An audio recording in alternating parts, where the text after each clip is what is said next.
او دا اونۍ په ټولنیزو رسنیو کې د افغانستان د ولسمشر بهرني سفرونه د ډیرو افغانانو پام جلب کړ او په اړه یې ډیر بحثونه شوي دي. زما همکار داود صدیقي په ټولنیزو رسنیو نظر اچولی دی چې اول خو تاسو ته ښه راغلاست وایم خپرونې ته مهرباني وکړئ څه خبرې وي بنډار څه و.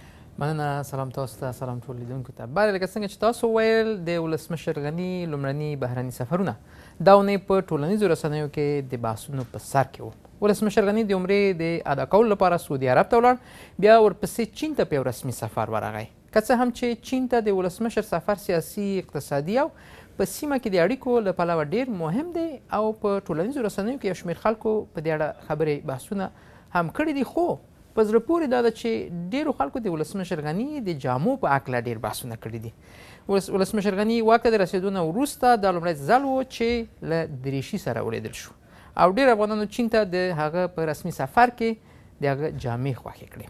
همدارنګه دا اونۍ د کابل نړیوال هوایي ډګر نوم د افغانستان پخواني ولسمشر حامد کرزي په نامه ونومول شو.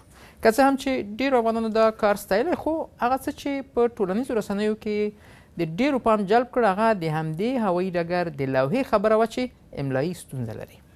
بلخوا د افغانستان یو وتلي سندرغاړي فرهاد دریا د سرتیریه زما وینه تر تا ډیره سره نه ده تر شعار لاندې افغان ځواکونو ته د وینې ورکولو کمپاین پیل کړ. دریا پر یو شمېر افغان چارواکو هم غږ کړی چې په دې کمپاین کې ګډون وکړي. د دغه کمپاین په اړه هم په ټولنیزو رسنیو کې بحثونه روان دي. همدارنګه دا اونۍ د افغانستان د اسیا د کرکټ د 14 کلونو الیت جام وګټه.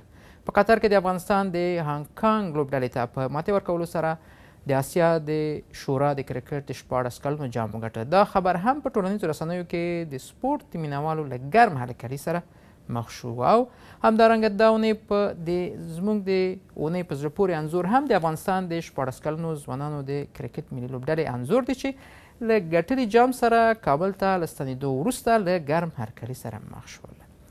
دا وه زما لنډه کتنه چې پر ټولنیزو رسنیو مې درلوده. د یادونې وړه چې امریکا غږ د انټرنیټ لارې ستاسو په خدمت کې دی. تاسو کولی شئ چې د فیسبوک، تویتر، انسټاګرام او د امریکا غږ د عمومي ویب پاڼې له لارې شیبه په شیبه د نړۍ او افغانستان په هکله وروستي معلومات ترلاسه کړئ.